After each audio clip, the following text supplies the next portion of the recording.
Hello दोस्तों, कैसे हो? स्वागत है आपका परफेक्ट वर्ल्ड की एक और न्यू वीडियो में। परफेक्ट वर्ल्ड के पिछले एपिसोड में हमने देखा था लैंड ऑफ इनहेरिटेंस में पहुंचने के बाद फिर सेक्रेड माउंटेन कैसल में सीहॉक के ग्रैंडफादर अपना मेडिटेशन करने लगते हैं ताकि वो इस माउंटेन के सीक्रेट स्किल्स का पता लगा पाएं। पर कुछ लोग उनके ऊपर हमला करने आते हैं, जिसका पीछा करते हुए सीहॉक वहाँ से क्वीन क्लैन के इस माउंटेन के मेडिटेशन रूम में पहुँच जाता है, जहाँ पर सीहॉक की अपने भाई क्वीन हॉक के साथ फाइट होती है। जिसके बाद क्वीन क्लैन के एल्डर्स लोग इस फाइट को कैरी ऑन करते हैं, जो कि इस लैंड ऑफ इनहेरिटेंस के आर्केड में पहुंच जाती है। और अब आगे तो एपिसोड स्टार्ट होती है, जहां हम देखते हैं सीहॉक अरीना में अपना कदम रख लिया है और जैसा कि स्पिरिट ने रूल बताया था, जो भी अरीना में पहले कदम रखेगा वो अपने ओपोनेंट को चूज कर सकता है। तो फिर सीहॉक स्पिरिट से कहता है, मुझे माफ करिएगा, पर क्या मैं इस अरीना में एक से ज्यादा ओपोनेंट को एक बार में चूज कर सकता हूँ? सीहॉक की बात को सुनकर सभी लोग सीहॉक पे हंसने लगते हैं। कहते हैं ये लड़का कुछ ज्यादा ही घमंडी है, अपने आप को कुछ ज्यादा ही ताकतवर समझता है। इसके बाद स्पिरिट का सीहॉक के इस सवाल का हाँ में जवाब आता है और फिर सीहॉक अपने ओपोनेंट्स को चूज करता है। सीहॉक का न्यू ओपोनेंट वही क्वीन क्लैन के थोड़ी देर पहले सीहॉक से फाइट करने आए एल्डर्स हैं। ये चीज देखकर वो लोग भी बहुत ही ज्यादा कॉन्फिडेंस में अरीना में एंटर हो जाते हैं, ये सोचकर कि वो लोग नंबर्स में ज्यादा हैं, इसीलिए सीहॉक से वो लोग आसानी से जीत जाएंगे। वो लोग सीहॉक से कहते भी हैं, लड़के तुम्हें क्या लगता है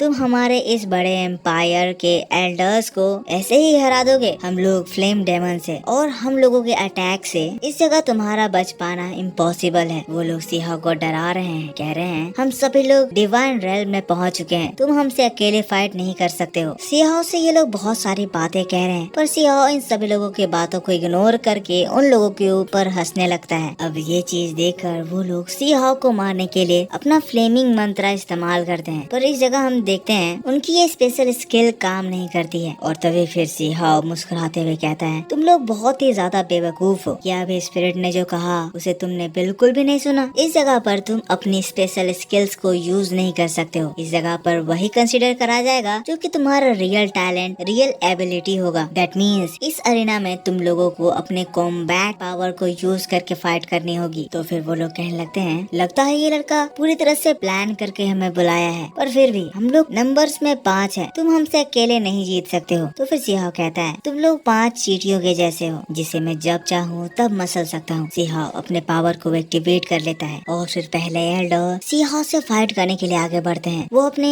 कॉम्बैट स्किल को यूज करते हैं, सीहॉक के ऊपर हमला करते हैं। सीहॉक उन सभी से बचते हुए एल्डर के पास पहुँच जाता है। इन लोगों की खतरनाक फिजिकल फाइट होती है और तभी एक दूसरा बंदा भी एल्डर का साथ देने के लिए आता है, लेकिन तभी सीहॉक अपने पावर को यूज करता है और एक जोरदार धमाका होता है, जिससे दोनों ही एल्डर जमीन में जा गिरते हैं। इन दोनों की ही हालत इसी अटैक से खराब हो गई है। पर दोस्तों उसके बाद हम लोग सीहॉक का खतरनाक रूप देखते हैं। सीहॉक काफी ज्यादा सीरियस हो गया है, वो इन लोगों को मारने के लिए पूरी तरह से रेडी है। सीहॉक के बॉडी से बहुत ही खतरनाक एनर्जी, लाइटनिंग एनर्जी रिलीज हो रही है और फिर वो लाइटनिंग एनर्जी उन 2 एल्डर्स पे ट्रांसफर होती है। बहुत ही खतरनाक जोर का झटका लगता है, जिसके बाद एक बड़े धमाके के शांत होने के बाद हम उनके वो 2 तलिस्मान देखते हैं। पर दोस्तों इस अरेना के स्पेशल सराउंडिंग की वजह से इस बार उन लोगों का वो तलिस्मान वापस से उन लोगों के रीजनरेटिंग प्लेटफॉर्म में नहीं जाता है और फिर उसको सीहॉक खुद ही कलेक्ट कर लेता है। कहता है, लगता है इन लोगों की किस्मत ज्यादा ही खराब थी, इनका ये बोन तलिस्मान यहाँ से रिटर्न नहीं हुआ, इसका मतलब इन लोगों की कंप्लीट डेथ हो चुकी है। अब दूसरे एल्डर्स लोग जो ये नजारा देखकर उन लोगों की हालत खराब हो गई है। कह रहे हैं ये तलिस्मान हम लोगों के देवता ने हमें दिया था, आखिर ये चीज काम कैसे नहीं करा? तो फिर सीहॉक उनके ऊपर हंसता है, कहता है, तो क्या तुम्हें डर लग रहा है? अब दोस्तों ये नजारा देखकर यहाँ पे खड़े बाकी के लोग भी सीहॉक की तारीफ करने लगते हैं। वो स्ट्रॉन्गेस्ट पर्सन ये नजारा देखकर अपने मन में कह रहा है, आखिर ये लड़का किस फैक्शन से रिलेटेड है, किस क्लैन से आया है? ये बंदा तो बहुत ही ज्यादा निर्दयी है, ये लोगों को ऐसे मारता है जैसे मच्छर मार रहा हो। अब इसके बाद फिर सीहॉक के भाई क्वीन हॉक की भी हालत खराब हो गई है। वो भी अपने मन में कह रहा है, आखिर ये बंदा कौन है, ये इतना ज्यादा ताकतवर कैसे है, इसकी जैसी ताकत है। अब मुझको ये देखकर रियलाइज हो रहा है कि अगर ये चाहता तो मुझे शुरू में ही मार सकता था, पर हर बार इसने मेरी जान बख्शी, पर आखिर ऐसा क्यों? जिसके बाद फिर से हम लोगों को एक बार सीहॉक को दिखाया जाता है, जो कि बहुत ही ज्यादा कूल तरीके से कहता है, तो अब तो सिर्फ तुम लोग 3 ही बचे हो, तो बताओ मुझे अब तुम्हारे साथ क्या करना है? अगर तुम यहाँ से भागना चाहते हो तो भाग सकते हो, मैं समझ सकता हूँ तुम लोगों की क्या हालत हो रही होगी, लेकिन लेकिन सीहाओ की बातों से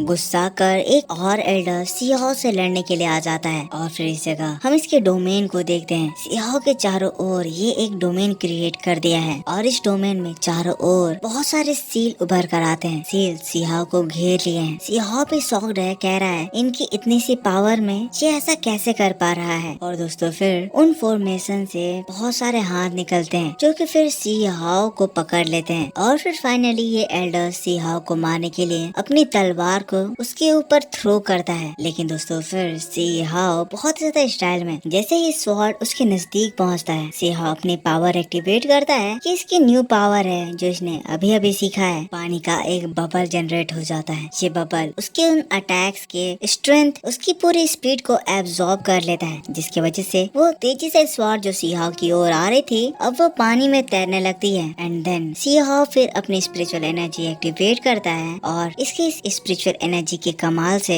एल्डर का वो फॉर्मेशन डिस्ट्रॉय होता है। वो जमीन में गिरता है और उसकी बॉडी कम्प्लीटली राख में बदल जाती है। उसका भी तलिस्मान बाहर आ जाता है जो कि वापस रीजनरेशन पॉइंट में रिटर्न नहीं होता है, जिसको फिर सीहाओ कलेक्ट कर लेता है। अब ये दो लोग बचे हैं। ये लोग फिर सीहाओ के ऊपर मिलकर हमला करने लगते हैं। यहाँ का पूरा मंजर ही बदल जाता है। ये नजारा और ये attack house of heaven and earth कहलाता है, जिसके इफेक्ट के रूप में हम देखते हैं बहुत सारे एरोज आसमान में जनरेट होते हैं जो कि फिर सीहाओ के ऊपर बारिश बनकर गिरते हैं। सीहाओ के ऊपर तीरों की बारिश हो रही है। अब इसे बचने के लिए सीहाओ अपनी न्यू स्किल एक्टिवेट करता है। ये अपनी लाइफ एनर्जी से एक बीडर बनाता है और एक थंडर टेक्निक यूज करता है। दोनों एल्डर सीहाओ के ऊपर हमला कर दिए हैं। बाहर के लोग जो ये नजारा देख रहे हैं देखकर एकदम शॉक्ड हैं। कैसे सीहाओ इस कंडीशन में भी law of destruction, mystery of life को इतने अच्छे से समझकर ये अपनी बढ़िया फॉर्मेशन क्रिएट करा है। सीहाओ के ये बैरियर को उसके तीर छू नहीं पाते हैं, सारे खत्म हो जाते हैं। पर इसके बाद सीहाओ का हमला शुरू होता है, जहाँ पे सीहाओ अपने अटैक के